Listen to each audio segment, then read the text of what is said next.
lately. The theme here at the Strong Body, Strong Soul show has been about being a hero.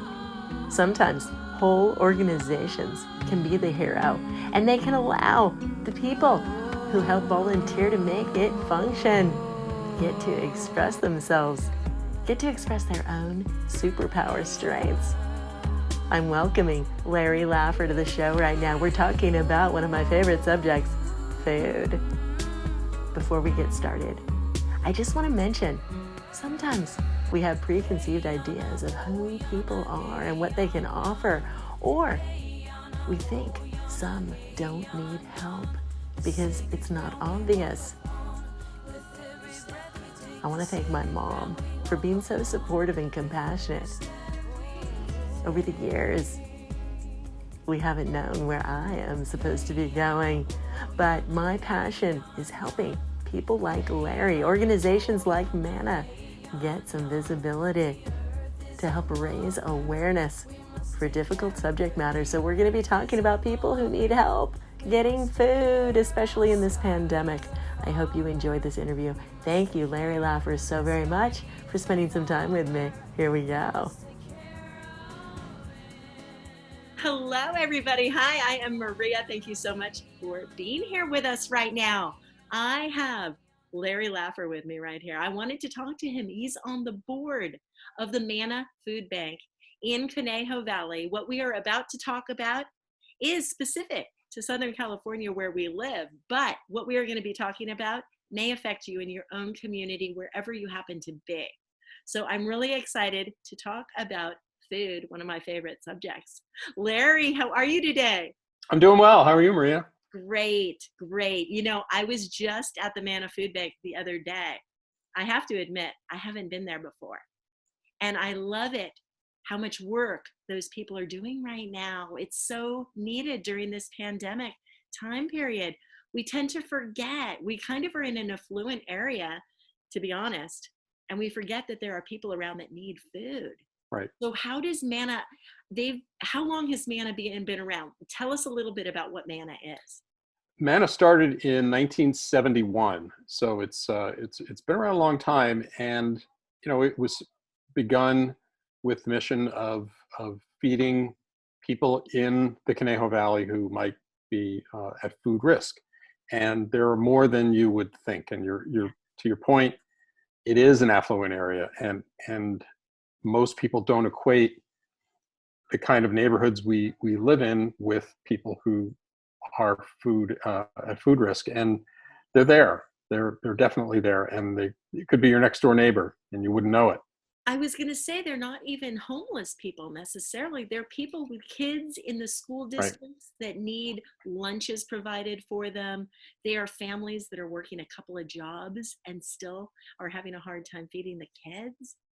Right, and it's one of the misperceptions actually about Manna is that many people, if they have heard of the name, and many have, but they equate it with being a soup kitchen, which we are not. We've never been that. It's a food bank. It's a place where people can come who don't have the funds to purchase food like we all do at a grocery store, and they're able to go in and get items that they need and fill their cart and bring them home and cook meals, and just like any of us normally would. The difference of course, they don't have to pay for that. And we refer to them as clients. They are our clients, and we show them as much. We try and provide an environment that gives them as much respect and dignity as they deserve, and as we all deserve. But it's sort of a hidden thing in our area, because I drive down Thousand Oaks Boulevard and I see the Rolls-Royce dealership, and I go around the corner and I see the Ferrari dealership, and it's like, how can this be in our area? But it's there, and demand I didn't know it was is there. up. Yeah. I didn't know and there are those neighborhoods over there that you don't necessarily drive around. Wow. And it's at all levels. It's not just people you might look at and make a visual judgment. It's everybody. It's old people, it's young people, it's students. We've seen a big rise in student need. It's families, it's individuals, it's people just like you and me, except for the fact that they don't have groceries at home.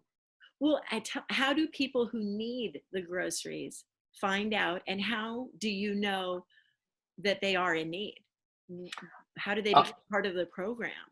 they basically ask for it. They Uh-huh. come in and or apply and basically are accepted as a client, Okay. and they'll come in and they'll have an experience not unlike what you and I would have in a grocery store. It's just, of course, they're not Well, having when to I check was out. there the other day, it looked like a 7-Eleven or something. The way Right. the rows are, the shelves, it's obviously boxes of macaroni and cheese and pasta and sauces, but you also had a refrigerator there, I Mhm. noticed.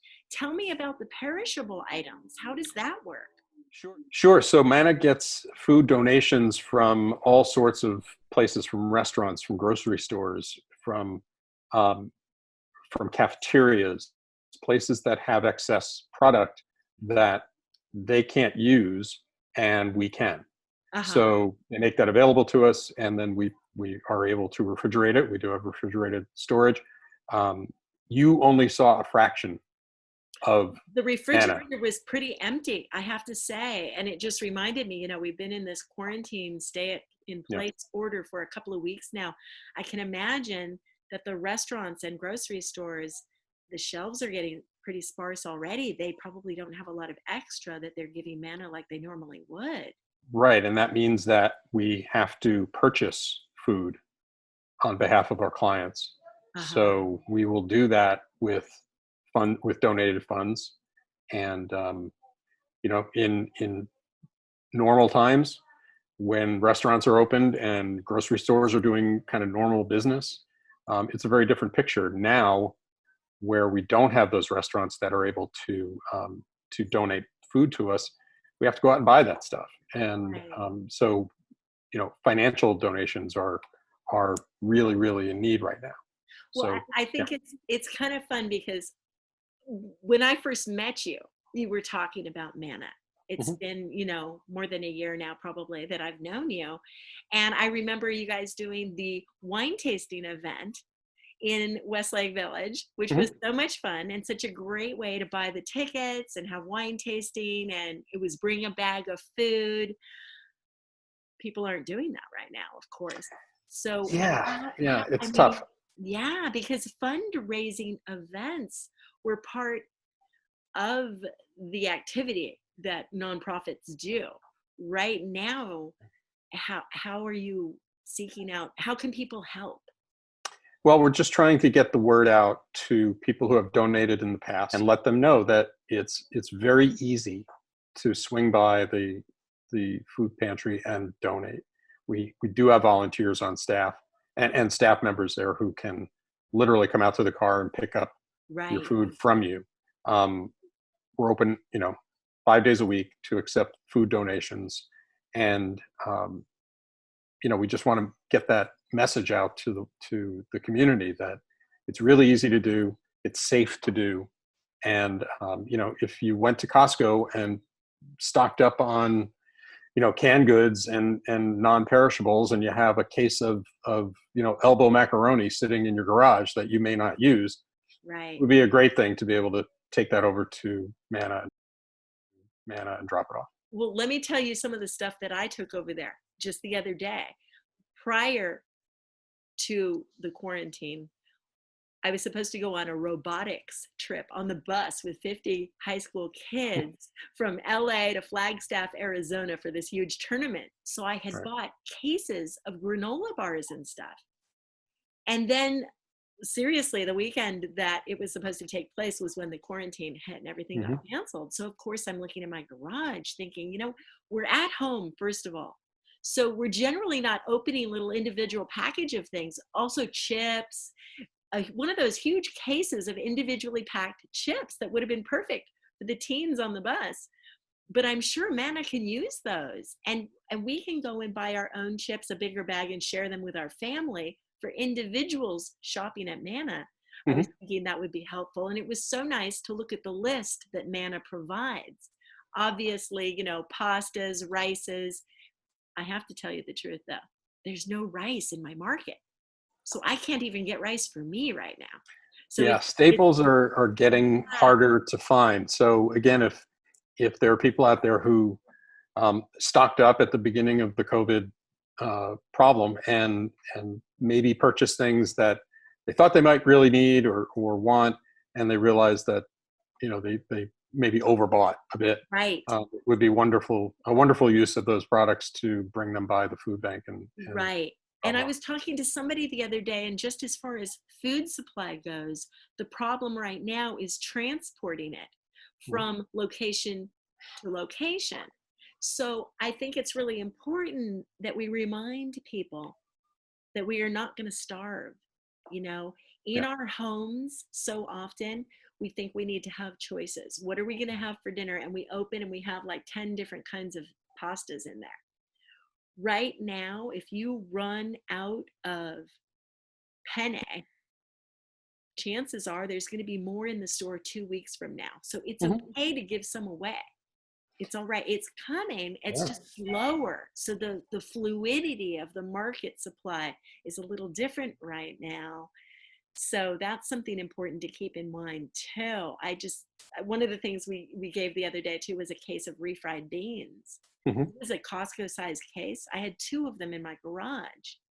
You know, I Yeah, and I think we all have those. We yeah, all have those stories, right, where we picked up, too many, a case of kidney beans, and we thought we were going to make 17 pots of chili, and maybe right. we only made 10. So, And uh, if you're a family of yeah, four, it's not like you're having 10 people over for dinner for yeah, chili. So you yeah. need to make smaller amounts or you're going to get tired of the leftovers and be freezing them and all that kind of stuff too. It's a whole thing. I But did want to mention, yeah, um, just the kind of the surge in demand since COVID. We've seen last month we had a 79% increase in households served from the same month last year. wow. 79% increase in demand. Wow. Um, we served 77% more household members, looking again year to year from the same month last year. So far in April alone, we're only halfway through April, we have seen a 58% increase, and we're only at the middle of the month. Wow. So clearly there's a lot of need out there, and, and I would just ask people who are watching us, in the neighborhood, if they can spare some of the extra cases of stuff, or just put some bags together for folks and drop them by the food bank. Right. It's a 3020 Crescent Way in Thousand Oaks, right off Thousand Oaks Boulevard, really easy to get to. It's the cute little house that has the Manna sign outside, and there's friendly people willing to come out to your car and grab your stuff. Perfect. Perfect. I'm going to go ahead and share the link to the Manna site there too. But Great. tell everybody also, we're talking about Thousand Oaks, California. We're talking about off the exit of Hampshire, Mhm. Thousand Oaks Boulevard in Hampshire there. There was, There are other food pantries that are around the country that have used ah, the name Manna. oh, So ours is Manna Conejo. okay. MannaConejo.org is the website. The full name is Manna Conejo Valley Food Bank. Okay. And we're based in Thousand Oaks and serve all of the Conejo Valley. Perfect. Perfect. Thank you so much, Larry. Oh, it's my pleasure. I think it's so funny because the other day when I took that stuff, I was talking to my kids about it and we were likening it to what it feels really good to share. If you're Yeah. sharing a meal with somebody in your own home, your family, and your friends, it's more fun when you're eating with other people. But the sharing of the food itself is what is so rewarding.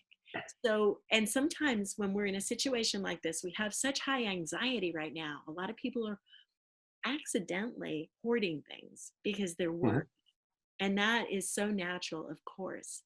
But I think it's really important to remember that if you have enough, that it feels good to share also. And I was laughing with my kids. We were saying our food in our house, when we share and give some away, the granola bars we kept taste even better because we gave some away. It Mhm. makes us appreciate them more. The same food tastes better uh, Yeah, by I agree. sharing. So I agree. Yeah. So good luck to you and everybody out there. Go ahead and find some sort of food bank in your area. There may be one hidden in your neighborhoods that you don't even realize is Mhm. there. And if you're local, obviously, look up Manna in Thousand Oaks. Thank you for watching. Thank you, Larry. Thank you. My pleasure. Bye. Are you feeling like a superhero? Go ahead. Stop by your local food pantry and donate some items if you can. If you are not feeling like a superhero and you need help yourself, don't hesitate to ask. There is help available, and there are lots of great people in this world willing to step up, like Larry. Please reach out to mannaconejo.org or your local food bank. Bless you always. Keep you safe during this pandemic. Keep coming back to the show. I am Maria, just in case you forgot. This is the Strong Body, Strong Soul show. Feel free to share with friends and leave comments if you like. Bless you always. Keep sharing your food. It makes it even more delicious, right? Bye.